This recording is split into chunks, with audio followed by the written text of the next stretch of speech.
this moment. Joey Foster, what rules are you going to enforce, Scotty, when Scotty B was talking about Lincoln Riley and USC and the stories about tampering? David Ubben will join us in about an hour. What rules are there? Yeah, there are none, and so that's what Joey was saying. Who's going to enforce it? West Virginia's been tampered with 5 times. Can't do a thing about it. And, of course, they've added a few of their own players.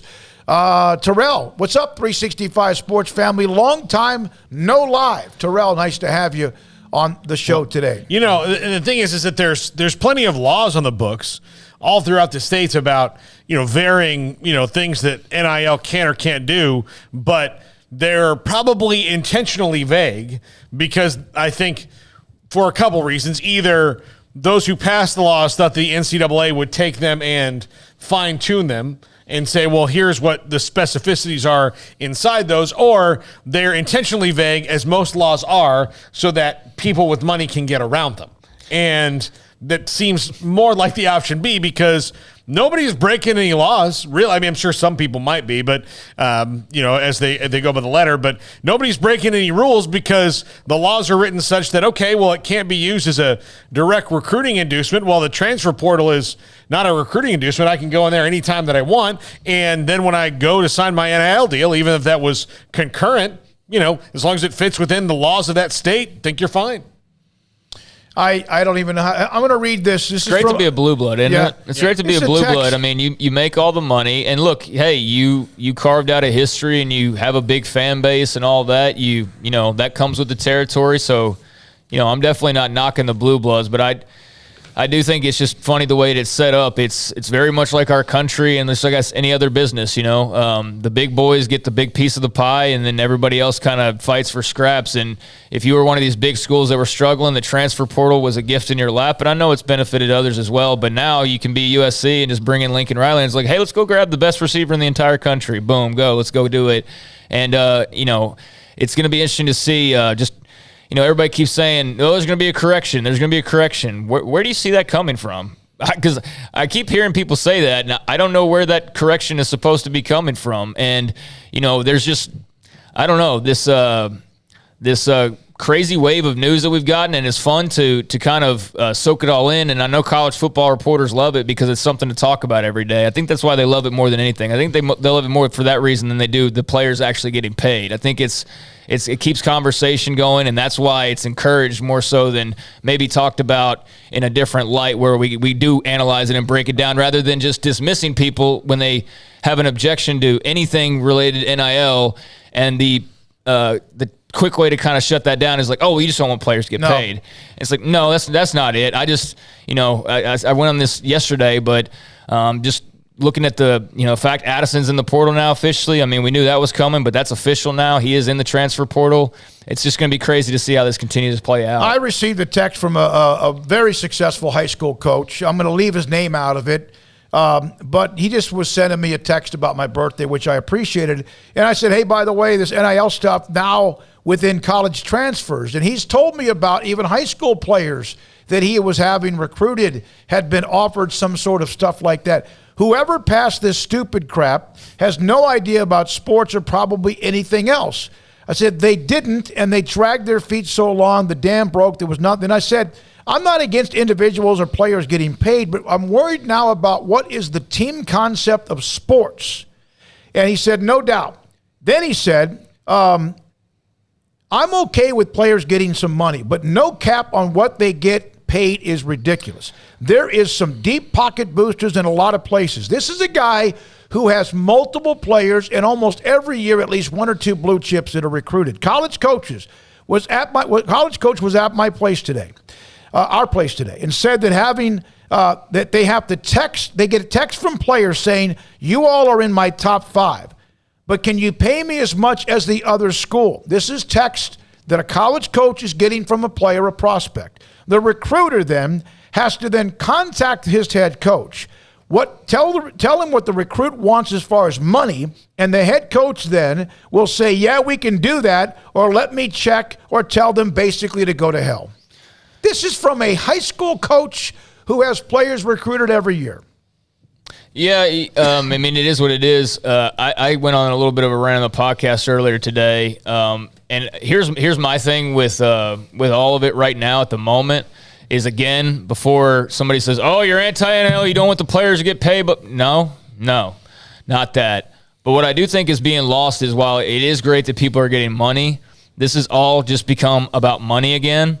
And I do think that there are a lot of people who either didn't play sports or just, I don't know what their experience was, but it's just really strange to me to see so many, especially college football reporters nationally, who, again, I believe that they love this more than anything because it's chaos and it's constant tweets and it's constant things to talk about. And hey, it's been great for us as well, and we're talking about it. We're going to continue to talk about it. All that's well and good and everything. But I think, stepping away from just big money flashing and the game itself, just as a human being, it is a little bit alarming to me that not that life lessons, the money part is important here. Anybody having more money is important. It makes your life easier in many ways for the most part. But I do think there's this total disregard and just throwing away of all of the other things that aren't named money that come with being a college athlete that are just completely disregarded, like they don't matter in any way, shape, or form because you can't put a price on them. And I'm not saying I'm not saying you don't do NIL because these things matter more and no, NIL stays, it's good, everybody make millions, do all that. But let's not lose sight during this process of the lessons learned and the life struggles and the sticking it through. And I had that perspective more so because watching this last year's Baylor team, had this happened, had this roster been put together maybe a couple years before, we're not seeing this run. Because Jalen Petre's getting offered by USC to go play for $1 million, and Terrell Bernard's getting plucked by Texas to go play for $500,000. You know what I'm saying? And instead, what happened was, because of the timing, those guys stuck it out through the most BS you will ever have to stick out, and they grinded, and they lost, and they took their lumps, and they got their asses kicked, and then they won. And then they turned right around after getting that taste, and then they got their asses kicked again and made fun of and dragged through the mud, and then they had the year that they had this year. And this year would not have been as special without all the struggles. It wouldn't. I mean, it would have been great. You would have celebrated it, but it would have not been the same if we didn't know the backstory to it. And that's why I think for people who have followed it, it's a little more personal. And I think, in talking to Terrell Bernard yesterday, do you think he's a better young man now because of all that he went through versus what he would have gone through? Abram Smith is going to join us in 10 minutes. So Terrell Bernard going through multiple head coaches and all of that, at any point he could have bailed. And right now, especially if it were to happen during this time period, he really could have bailed and then bailed for money and all that. And that's great for him. And that's great for his family. And I don't want to dismiss that or say that that's not right, because that's not what I'm talking about here. But we can celebrate the money. We can celebrate NIL. But, man, can we have some perspective as human beings as well, that, this maybe isn't just chasing the money the healthiest thing in the world for individuals, that maybe you do have to stick it out and fight through, and maybe you do have to be on a losing team for a year to appreciate the winning the following year and what it took to get there. Because if Baylor went and did exactly what they did this year, but they did it with a bunch of hired guns, it wouldn't have been as special. It was special because those guys went through what they went through, and they're all better for it. And I'm not saying that Jordan Addison can't go play for a year at USC and make however many millions of dollars and, learn lessons and do all that. But I just think there's this big dismissal of education, for one. It's nothing. People act like just a free college is just nothing. Academic education. You're talking about education of growing up and living at life. Baylor, financial classes and mental health and all the different things that come with that. And we they do that too. It's just nothing. That's just free and it's nothing and it doesn't mean anything. And there's just, I don't know how to adequately explain it. There's just a part of the soul and a part of just being a human being that it's getting lost and clouded by money. And I've seen that happen all over, pretty much everything. So it's not surprising that it's happened here. And you can argue that, I totally agree. It's about time, because the schools were raking in all the cash and it was all theirs, and they just got to sit on their big pile of money and just, not pay anybody.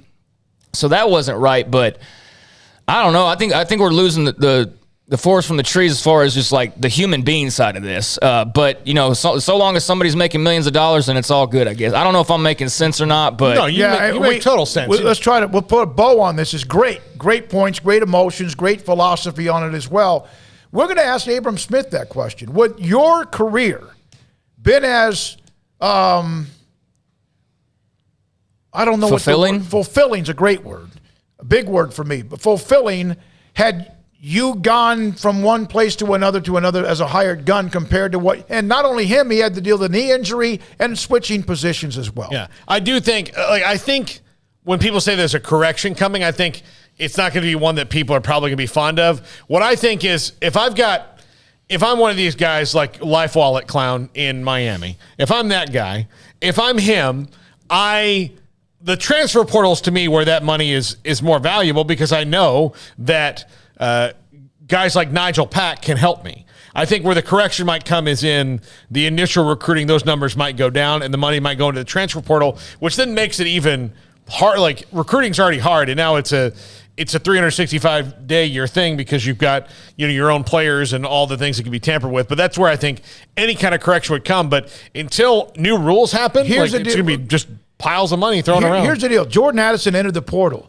Prior to him, while he was still at Pittsburgh, there are allegations that he received some sort of offer. Xavier Worthy, while he's enrolled and also on scholarship at Texas, there are allegations he received. This is not once they got into the transfer portal, which a lot of times they may not go in the transfer portal. Xavier Worthy never did, but you're exactly right. We've lost sight. I know that everyone wants to win. Everybody's greedy about money and also winning, right? Rings and glitz and glamour. But there does seem to be, and I don't. You probably said it better than most anyone could, that there's something missing in the soul of a football player, an athlete, or anybody in team sports. And again, I just want to make my position clear. This is not. It really has nothing to do with. I mean, it does have to do with NIL, but it's not having to do with the actual act of it, of a player receiving money or being sponsored or whatever. Like, I'm not even touching on any of that. I'm just saying, in general, we've become so gobsmacked with just the money talk in a very short amount of time. And it's fun, man. It's fun to see, I know it sucks for Pitt fans, but, it's fun for us as college football reporters to have the Jordan Addison story to talk about, or the next big transfer Baylor gets, or the next big transfer Oklahoma gets, or whatever. Like, I enjoy that, and it has made it, more exciting in a way on a day-to-day basis, and more, I guess, in some ways like the NFL, although they do have their time periods. So and a cap. Yeah, and a cap and all that. So I'm not, this is not, what I'm saying, against any NIL or anything. I'm just saying, like, while we're going through this process and we're trying to figure it out, like, the adults that are in charge, are they just making this all about the money? Like, it's about more than money, though. And I know some player who's 18 who has $1 million flashed in front of him probably thinks that money is the only thing. But there are life lessons. Like, these coaches didn't get into this just for the money. You listen to Dave Aranda talk. It's not just about the money.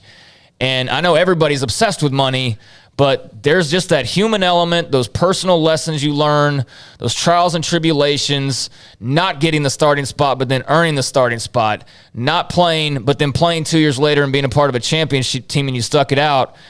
Whereas now, hey, I lost my starting spot, I'll just leave, or hey, I'm on a really good team, but rather than try and put us over the top, I'm just going to go take this deal to jump over here for a year. And that's all fine, well, and good, and free market. But there's just that human element that's starting to just completely disappear. And that's just worrisome to me in general for our society. Let's read some chat, Craig. Great stuff. Appreciate it. Mike Bean. So here's the course correction. Let us say schools get these guys and donors pay a lot of money and then they don't win the Natty. Are they inclined to do it again and again and again? From Chris, Congress needs to do what the NCAA couldn't, bring order to chaos. From Scotty B, eventually there needs to be regulations on transfer portal. Matthew Lee, I see it as a business in the business world. Everyone expects to get a lot of pay for not even proving yourself. K. Hustle, the schools and coaches robbed the players for so long, the college economic system is out of whack. From Daniel, preach, Craig, I totally agree. I can't remember this name. From Bal Guestjar, Oklahoma State has turned themselves into a pillar, especially after Oklahoma leaves. Joey, we will see after this year, but if West Virginia has another bad year, then we have fallen at the wrong time in basketball and football. Let me go. Chris, the key to ending the portal is to treat all athletes as workers. These schools should be responsible for taking care of all students' health issues in all sports responsibility and for responsibility payments. What were you going to say? Well, schools also already pay for, we have an intern who got her freaking tonsils taken out on Baylor's dime. Like, they already pay for all, everybody acts like they don't get anything already. And again, this is Like, you can't even say anything because then it's like, oh, you don't like it? No, but they already get medical. They get food. They get boarding. They get classes. They get books. They get all that. So the medical part's taken care of, like, better than most of your average people. So as far as, like, they should get that, they get that. And there was kind of 2 or 3 different topics that were actually amongst that string. That's why I was like, hold on a second. But, yeah, no, I mean, I don't have to respond to each no, one I know. of them. I'm just reading some of them. I know, before but I want to, like, address somebody if they mention or ask a question. So just sticking with the NIL part of it, is I agree with you that the universities rob people blind for years and years and years. I'm not even addressing that at all. Like, I totally agree with that. Again, totally agree with players getting money. Totally agree with NIL. But I'm just hoping as a human being that we don't lose sight of, like, the personal side of this because we're so blinded by the money grabs and the transfer portal that we just don't realize, like, hey, there's probably a lot of young men that aren't learning lessons that maybe they could be learning if the system was different or the system was the way it was as far as just having some sort of rules. But the money part, I'm not against that at all. Here's one of the scenarios. You know, we had when Jalen Smith's injury, then now players start to opt out of bowl games because they don't want to get injured before the draft or whatever. Wait until some player leaves their team at the end of the regular season to go play for a team bound for the college football playoffs. And we say, well, that can't happen. Who knows? Coach in Waco did it, and you know, the team didn't quite get to the playoff, but he did it right mid-season. What sport needs, what we need is like almost everything in our culture. We need people who have been in power or to influence step up from the media to head coaches and ADs for the sake of the greater good. Athletes do get insurance. I know this firsthand. So many people don't understand what these athletes get. It is ridiculous. When we come back, Abram Smith of the Saints, go ahead, close it out with a comment. No, I mean, I'll just say, like, yeah, there's a lot of, well, they don't get anything, and that's not entirely true. I think there's a lot of people that are disingenuous with their arguments about this, and they paint it, and that's typically who I'm talking about. If you raise anything of, well, will they get that or they get this, don't forget to mention this. Oh, you don't like NIL, you're not in support of the players, you're a racist, and, you know, whatever else. And it's like, no, I just have one little disagreement as far as them not getting anything. They get quite a bit, actually, and you can argue, yes, that, oh, well, it's not worth the millions they bring in. But who are we talking about? Are we talking about the star quarterback or are we talking about the third-string center?